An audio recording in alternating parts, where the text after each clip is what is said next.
While pondering Roundrox's current predicament, Mide caught a glimpse of a small curl kitten, who seems to be the spitting image of Shanoa, Quicting's constant companion. While giving chase, she and the adventurer hears a crash and chances upon Ishtola and Sid, who are standing over the remains of an Illuminati agent. They claim they were in Matoya's cave when the baby Curl appeared and led them straight to the goblin's hideout. The two relate the ramblings of the Mad Gobby, who claimed that Quicktings was a prophet come to this time from the future. As inconceivable as that notion may seem, Backrix reminds them of the various impossibilities that they have witnessed until now, and leave them no choice but to consider that there may be some truth to that claim. Fearing what may happen should the Illuminati succeed in rousing Alexander's final core, the group decides that it is time to brave the Primal's innards, and once more put a stop to the nefarious Goblin's plan. Their first order of business is to secure an entry point through the barrier, which inconveniently also holds the Colossus captive. Sid will lower the barrier and use the Excelsior to take the adventurer as close as possible to Alexander's head. The very future of Eorzea may well hang on the success of that operation.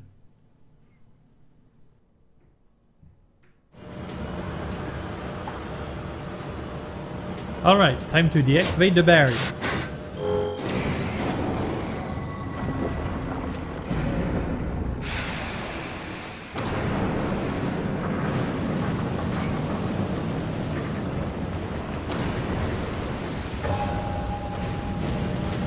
Smoke is too thick, can't see a damn thing. You'll have to press on alone.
Fine work, old friend. Thanks to you, we have our way in.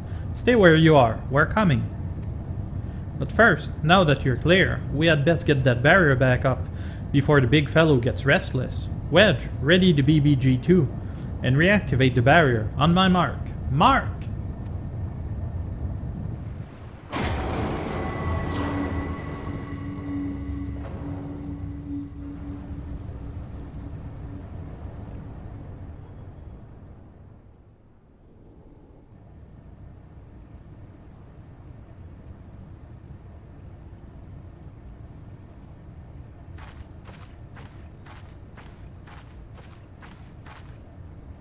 Excellent timing, Y'shtola.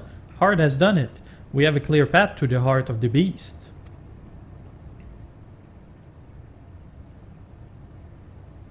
Good. It is a relief to hear that at least one side of the operation proceeded according to plan. The same may not be said of the other. Our efforts to cut off the primal source of ether proved wholly ineffective. Quite why, I cannot say, though I am hopeful that one among us can. What, Mide? On the basis that she summoned the damn thing, you mean? I think you'd better explain. Like all primals, Alexander constantly draws ether from its surroundings both to sustain itself and gain in strength. Master Matoya and I believe we could disrupt, or at the very least inhibit this process by means of Arcanima.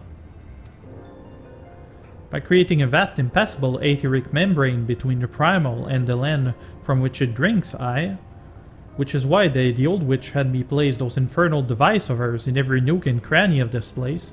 Are you telling me they don't work? Yes and no.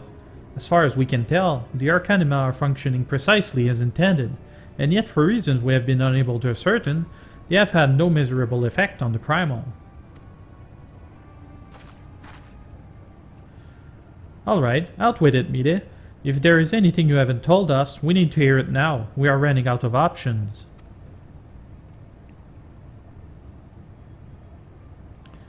I fear it will not avail us, but very well. It all began with a curious encounter in my younger days. I was out playing on my own one day when a stranger appeared before me. He told me anything my heart wished for could be mine if I but heeded his words.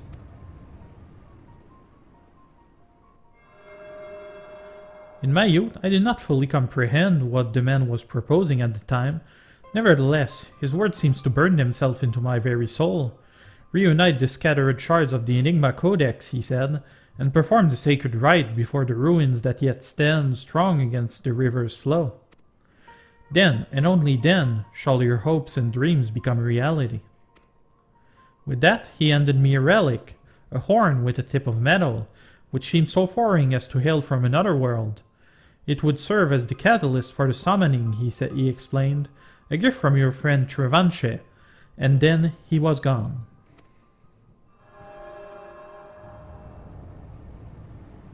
Trevanche?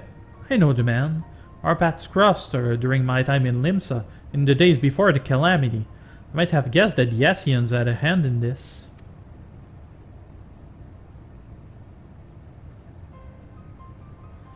The horn of which you speak was once rumored to reside on Seal Rock.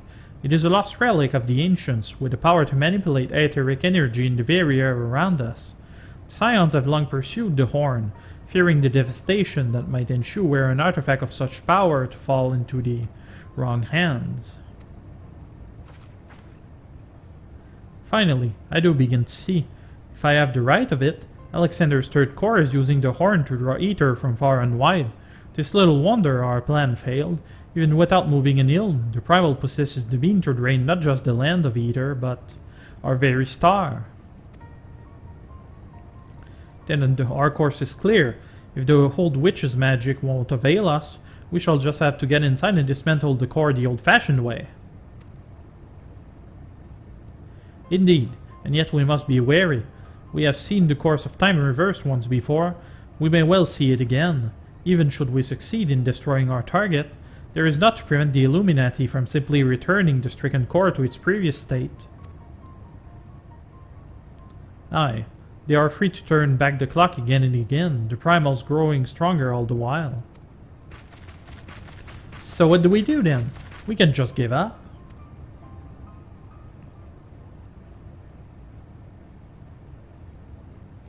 No, we press on. Lest we forget, controlling Alexander requires the Codex, and the Codex is but a useless piece of stone without the mind of the Gobby girl. If we can rescue Roundrox, Quicktings will have no way to flip the hourglass.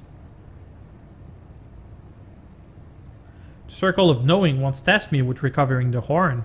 It was through my own negligence that Revanche acquired it. That it now endangers our world is my responsibility. Even were I not Scion, I shall do all in my power to make amends. Whatever assistance I can offer, it is yours. Then it begins. I'll send word to our friends in Idleshire. Biggs, Wedge, ready the Excelsior. Hard, prepare for departure. Let Operation Rescue Roundrox commence.